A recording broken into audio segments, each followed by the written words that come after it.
আমাৰ সংস্কৃতিৰ এক সুকীয়া শক্তি আছে। আমাৰ সংস্কৃতিৰ দ্বাৰা আমি আগুৱাই যাব পাৰোঁ। সংস্কৃতিৰ প্ৰচাৰৰ বাবে চৰকাৰে বিভিন্ন কাৰ্যসূচী ৰূপায়ণ কৰি আহিছে, যাৰ দ্বাৰা আমাৰ শিল্পীসকল যথেষ্ট উপকৃত হৈছে।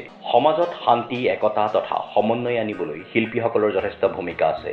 অসম চৰকাৰৰ সাংস্কৃতিক পৰিক্ৰমা বিভাগৰ অন্তৰ্গত ডিব্ৰুগড় বিশ্ববিদ্যালয়ৰ স্বীকৃতিপ্ৰাপ্ত অসম সত্ৰীয়া সংগীত মহাবিদ্যালয়ৰ প্ৰতিষ্ঠাপক অধ্যক্ষ অধ্যাপক নিৰ্মল গোস্বামী স্মাৰক প্ৰদৰ্শনমূলক বক্তৃতা প্ৰদান অনুষ্ঠানত মুখ্য অতিথি হিচাপে উপস্থিত থাকি এনেদৰে ভাষণ প্ৰদান কৰে অসম চৰকাৰৰ সাংস্কৃতিক পৰিকল্পনা বিভাগৰ অতিৰিক্ত মুখ্য সচিব ডক্টৰ কল্যাণ চক্ৰৱৰ্তী। অধ্যাপক নিৰ্মল গোস্বামী স্মৃতি প্ৰেক্ষাগৃহত অনুষ্ঠিত প্ৰদৰ্শনমূলক বক্তৃতা প্ৰদান অনুষ্ঠানটি বন্তি প্ৰজ্বলন কৰে যোৰহাটৰ জ্যেষ্ঠ অধিবক্তা তথা অসম সত্ৰীয়া সংগীত মহাবিদ্যালয়ৰ পৰিচালনা সমিতিৰ প্ৰাক্তন সভাপতি ভৱ গোস্বামীয়ে।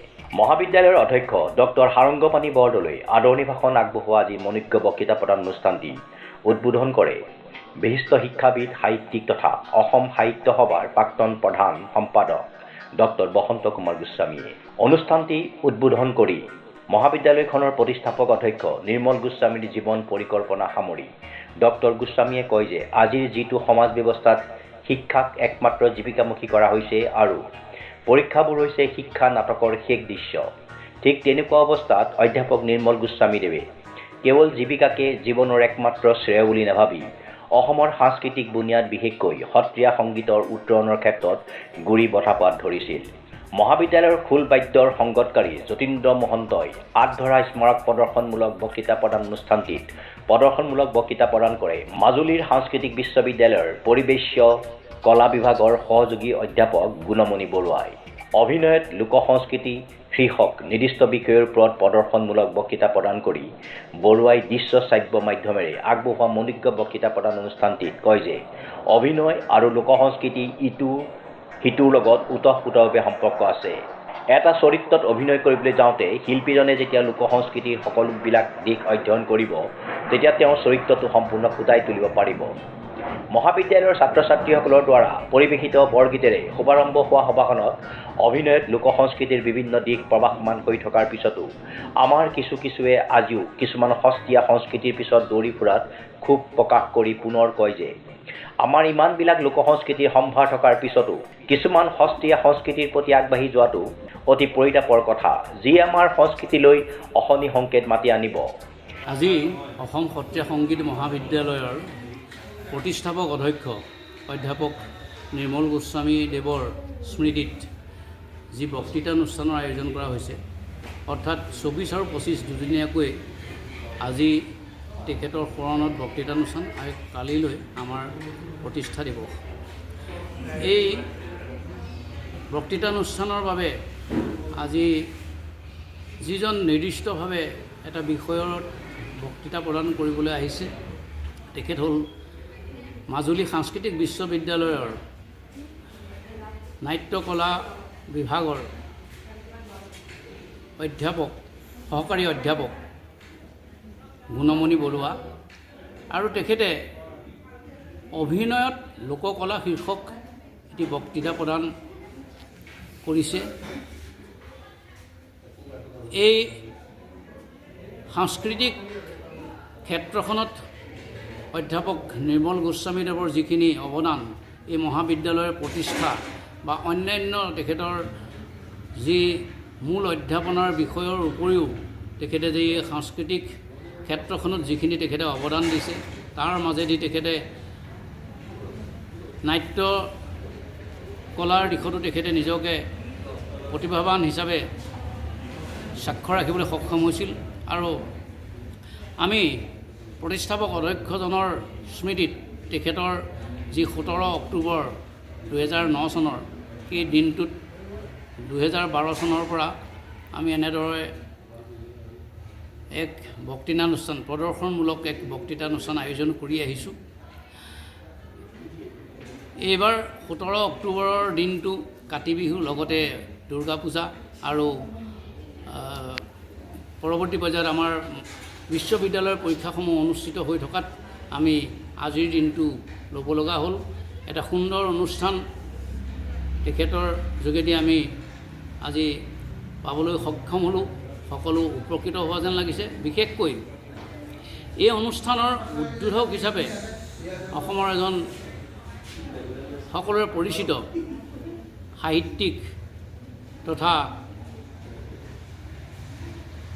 অসম সাহিত্য সভাৰ প্ৰাক্তন সাধাৰণ সম্পাদক ডক্টৰ বসন্ত কুমাৰ গোস্বামী আমাৰ উদ্বোধক হিচাপে থাকি তেখেতেও উপাদেয় বক্তব্য প্ৰদান কৰিলে। লগতে আমাৰ অতি গৌৰৱৰ কথা, আমাৰ সাংস্কৃতিক বিভাগৰ অধীনত চলি থকা এই মহাবিদ্যালয়ে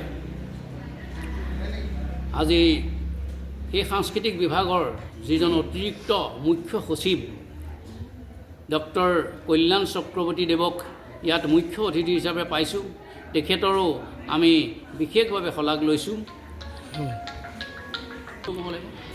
সাংস্কৃতিক পৰিক্ৰমা বিভাগৰ যিজন অতিৰিক্ত মুখ্য সচিব আজি আমাৰ ইয়াত মুখ্য অতিথি হিচাপে তেখেতে অংশগ্ৰহণ কৰিছে। ডক্টৰ কল্যাণ চক্ৰৱৰ্তী ছাৰৰ যি এই আমাৰ অনুষ্ঠানত পদাৰ্পণ, ই আমাৰ কাৰণে এক আশীৰ্বাদসূচক পদাৰ্পণ হৈছে।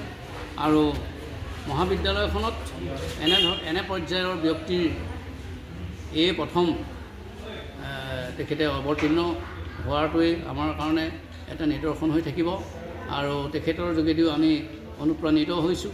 লগতে এই মহাবিদ্যালয়ৰ প্ৰতিষ্ঠাপকসকলৰ অন্যতম অধিবক্তা ভৱ গোস্বামী, যিজনে গত আমাৰ চৰকাৰীকৰণ হোৱাৰ প্ৰাক মুহূৰ্তলৈকে যিখন পৰিচালনা সমিতি তাৰ সভাপতি আছিল, এজন দাতা সদস্য মহাবিদ্যালয়ৰ, তেখেতে বন্তি প্ৰজ্বলন কৰি স্মৃতি তৰ্পণেৰে আজি অনুষ্ঠানটো আগবঢ়াই নিলে। এইসকল ব্যক্তিৰ লগতে আমাৰ ছাত্ৰ ছাত্ৰীসকলৰ বৰগীত অনুষ্ঠান বা অন্যান্যসকলৰ সহযোগিতা, শিক্ষক শিক্ষয়িত্ৰী কৰ্মচাৰীসকলৰ বিশেষ সহযোগিতা, বিভিন্ন অভিভাৱক বা ৰাইজৰ যি সহযোগিতা, সেই সহযোগিতাত আমি উৎসাহিত হৈছোঁ। গতিকে মই পুনৰ সকলোলৈকে আৰু বিশেষকৈ যিসকল প্ৰেছ আৰু অন্যান্য মিডিয়াৰ ব্যক্তি আমাৰ তেখেতসকলে প্ৰচাৰৰ মাধ্যমেৰে সহযোগ কৰিছে, তেখেতসকললৈ ধন্যবাদ জ্ঞাপন কৰিছোঁ। দিনজোৰা কাৰ্যসূচীৰে অনুষ্ঠিত হোৱা মনোজ্ঞ বক্তৃতা প্ৰদান অনুষ্ঠানটিত মহাবিদ্যালয়ৰ ভালেসংখ্যক শুভাকাংক্ষীৰ লগতে ছাত্ৰ ছাত্ৰীসকল উপস্থিত থাকে। ইপিনে কাইলৈ মহাবিদ্যালয়ৰ ২৬ সংখ্যক প্ৰতিষ্ঠা দিৱসৰ আয়োজন কৰা হৈছে। এই উপলক্ষে পুৱা 10 বজাত বন্তি প্ৰজ্বলন কৰিব মহাবিদ্যালয়ৰ পৰিচালনা সমিতিৰ প্ৰাক্তন সভাপতি তথা জ্যেষ্ঠ অধিবক্তা ভৱ গোস্বামীয়ে। ইয়াৰ পাছতে প্ৰতিষ্ঠা দিৱসৰ লগত সংগতি ৰাখি আয়োজন কৰা সভাখন উদ্বোধন কৰিব অসম চৰকাৰৰ সাংস্কৃতিক পৰিক্ৰমা বিভাগৰ সঞ্চালক ৰাহুল চন্দ্ৰ দাসে। উল্লেখযোগ্য যে প্ৰথমবাৰৰ বাবে প্ৰকাশ কৰিবলৈ লোৱা মহাবিদ্যালয়ৰ বাৰ্ষিক মুখপত্ৰ সত্ৰিয়ান উন্মোচন কৰিব যোৰহাট জিলা সাহিত্য সভাৰ প্ৰাক্তন সভাপতি তথা শ্ৰীমন্ত শংকৰদেৱ বিশ্ববিদ্যালয়ৰ প্ৰাক্তন পঞ্জীয়ক ডক্টৰ ৰাতুল চন্দ্ৰ বৰাই। ইয়াৰ পাছতেই ছাত্ৰ ছাত্ৰীসকলৰ দ্বাৰা পৰিৱেশিত বৰ্ণিল সাংস্কৃতিক অনুষ্ঠান প্ৰদৰ্শিত হ'ব। সকলো কাৰ্যসূচীতে মহাবিদ্যালয়ৰ অধ্যক্ষ ডক্টৰ সাৰংগপাণি বৰদলৈ সকলোৰে উপস্থিতি কামনা কৰিছে। এটা চৰিত্ৰ কৰিবলৈ হ'লে সেই বিশেষ চৰিত্ৰটোৰ যেতিয়া আমি বেকগ্ৰাউণ্ড যেতিয়া আমি চালি জাৰি চাওঁ, বেকগ্ৰাউণ্ড বুলি ক'লে আচলতে আমাৰ সংস্কৃতিবোৰে আছে, নহয় জানো? গতিকে সেই সংস্কৃতিত তেওঁ কি বিষয়ত তেওঁ চালি জাৰি চাইছে, ভাষাই হওক, তাৰ ধৰ্মীয় অনুষ্ঠানবোৰেই হওক, তাৰ কলাবোৰেই হওক, আচাৰ ব্যৱহাৰ ৰীতি নীতি সকলোবিলাক চালি জাৰি চাইছেনে? গতিকে আমাৰ যদি নৱপ্ৰজন্মই এটা চৰিত্ৰত যেতিয়া অভিনয় কৰিব বিচাৰে, এই লোকসংস্কৃতিৰ সময়বোৰ যেতিয়া চালি জাৰি চাব, ভালকৈ যেতিয়া বুজি উঠিব, সেই নিৰ্দিষ্ট চৰিত্ৰটো কৰিবলৈ সুবিধা হ'ব। আৰু গতিকে তেখেতলোকৰ কৰণীয় হৈছে কি, এই লোকসংস্কৃতিবোৰ ভালকৈ জনাটো কেছে লোৱা হৈ ৰ'ব। তাৰ কাৰণে আমিবোৰ সজাগ হ'ব লাগিব। ঠিক আছে, এই যে আহি আছে, মই ক'লো বোকা নৃত্যৰ কথাটো, মই কোনোবা আৰ্টিষ্ট এগৰাকীক মাতি তেখেতে গান গাইছে, সেইটো বেয়া পোৱা নাই।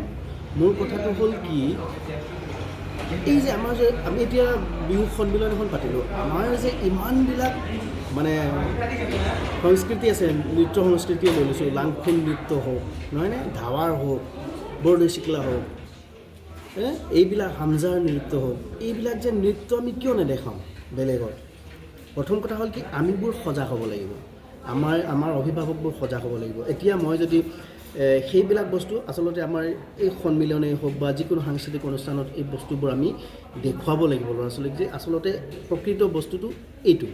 কিন্তু আমি তাৰ পৰিৱৰ্তে কৰোঁ কি আচলতে অভিভাৱকবোৰে প্ৰথমেই যেতিয়া সোধোঁ প্ৰথমে আমাৰ অভিভাৱকবিলাকৰ প্ৰশ্ন এটা আহে যে সেইটো হ'ল কি এই হেৰি নহয় সাংস্কৃতিক অনুষ্ঠানত কাক মাতিছ বোলে আমুকক মাতিছোঁ তামুকক সি আহিছে নেকি তেতিয়া এই ল'লোঁ মোৰ ফালৰ পৰা পইচা 1000 ল'লোঁ কিন্তু কথা এটা দেই মোক মানে গামোচাখন পিন্ধাবি ষ্টেজত ফটোখন মাৰিবলৈ সুবিধাটো দিবি। কিন্তু যদি সেইখন নহয় আমাৰ নিজৰে থলুৱা মানে যিবিলাক শিল্পী আছে সেইবিলাকক লৈ লোকসংগীত বা লোকনৃত্য এইবিলাকো কৰাম আৰু আমাৰ থলুৱাৰে নবীন কিছুমান যি মানে শিল্পী আছে তেখেতলোকক আমি এইবাৰ মানে প্ৰগ্ৰাম কৰিবলৈ দিম যদি বুলি যেতিয়া কওঁ নহয় তেতিয়াতো হয় নেকি 50 টকা এটা লোৱা পইচাই নাই বিচাৰে ধান্দা একেবাৰে মন এনেকুৱা ধৰণৰ প্ৰশ্নবোৰ আহে নাহে জানো। গতিকে আমি অভিভাৱকবোৰ প্ৰথমে সজাগ হ'ব লাগিব আচলতে আমি কি দেখুৱাব লাগে ল'ৰা ছোৱালীবোৰক। মই ক'লোৱেই অলৰেডি যে অভিনয়ত লোক সংস্কৃতি মানে কি ইটো সিটোৰ লগত ওতঃপ্ৰোতভাৱে জড়িত আছে। এটা চৰিত্ৰ ৰূপায়ণ কৰিবলৈ হ'লে লোক সংস্কৃতিৰ সকলোবিলাক সমল যেতিয়া তেওঁ অধ্যয়ন কৰিব তেতিয়া অভিনয়টো ফুটাই তুলিব পাৰিব। ইমানখিনিয়ে। যোৰহাটৰ পৰা Shrimanta Madhav Barua report news now 24/7।